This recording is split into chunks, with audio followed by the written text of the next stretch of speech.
Chères Beauchampoises, chers Beauchampois, chaque année, nous souhaitons que celle à venir soit meilleure afin que nous puissions réaliser nos projets, qu'ils soient familiaux ou professionnels. Pour autant, le contexte international de 2022, avec la guerre en Ukraine, nous a fait prendre conscience que nous sommes peu de choses face aux atrocités perpétrées par certains hommes et devant des populations qui souffrent. Par ces mots, Jean Jaurès nous rappelle que l'histoire enseigne aux hommes la difficulté des grandes tâches et la lenteur des accomplissements, mais elle justifie l'invincible espoir. C'est donc l'espoir qui nous guide pour avancer vers un avenir meilleur. Même si la situation, à bien des égards, est difficile, les élus gardent le cap sur les engagements pris auprès des Beauchampois en 2020. Parmi les sujets importants, je veux aborder maintenant l'urbanisme avec la requalification du centre-ville, les finances et l'évolution de notre ville. En tout premier lieu, la requalification du cœur de ville est une priorité pour impulser une nouvelle dynamique à notre ville. Dans le cadre de notre plan local d'urbanisme, voté le 6 février 2020, nous avions identifié, au travers de l'orientation d'aménagement et de programmation du cœur de ville, la requalification de cet espace comme un sujet éminemment important pour la revitalisation du centre-ville et son embellissement.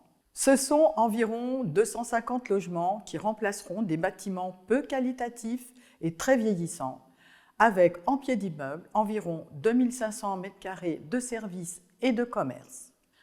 Pour mener à bien cette opération, l'établissement public foncier d'Île-de-France, qui porte les acquisitions foncières de cet espace nommé Île au Triangle, nous accompagne dans ce projet, tant sur l'aspect réalisation que sur les procédures à respecter.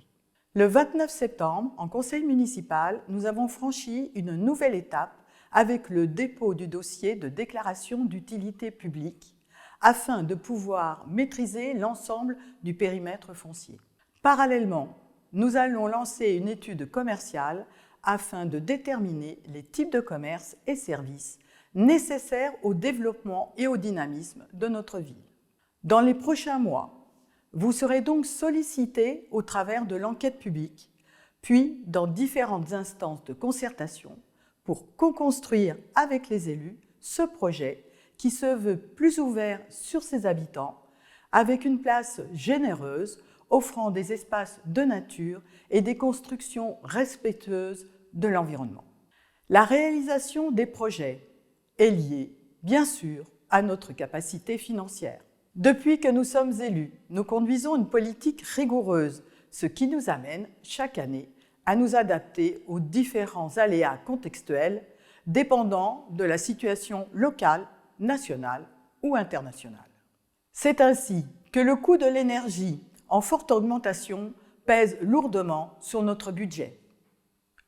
Pour votre information, entre 2021 et 2022, nous avons vu le prix de l'électricité augmenter de 91%. Pour l'heure, les estimations sont une facture de gaz multipliée par 4 et pour l'électricité, une hausse comprise entre 15 et 55%.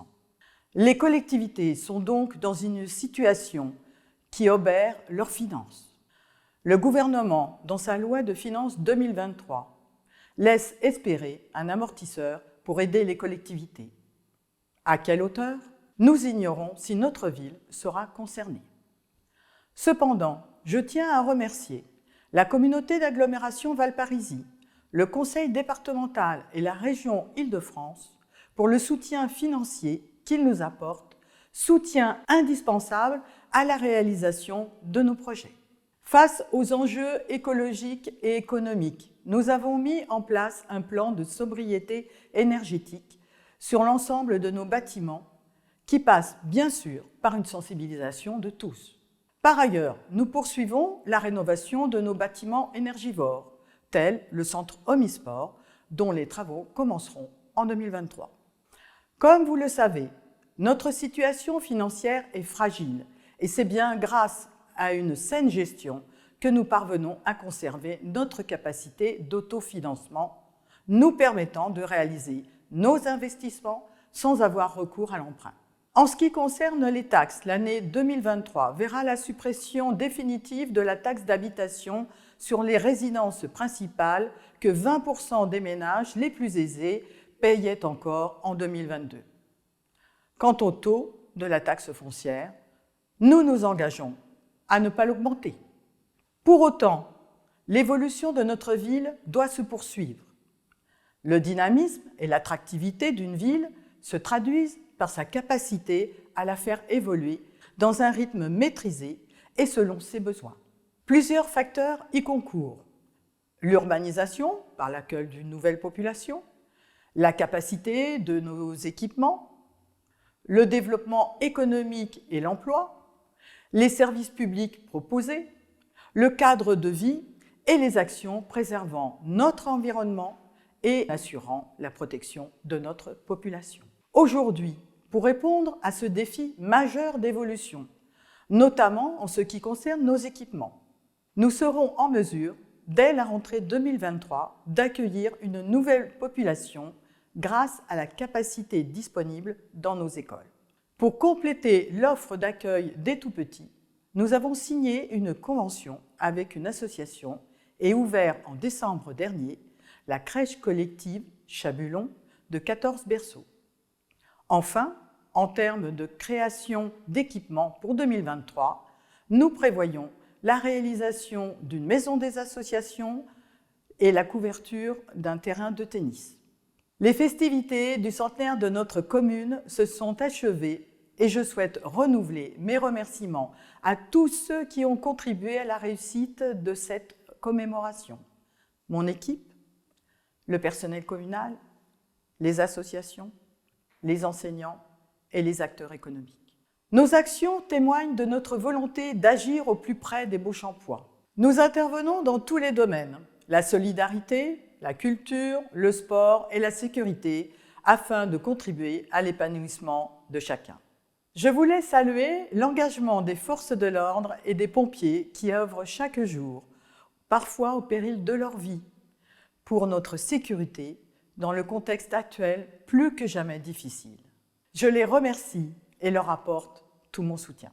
Pour terminer mon propos, j'adresse tous mes remerciements à l'ensemble de mon équipe, adjoints, délégués et conseillers municipaux, pour leur engagement fort auprès des Beauchampois, ainsi qu'à tout le personnel communal. Avec mon équipe, nous vous souhaitons une très bonne année 2023.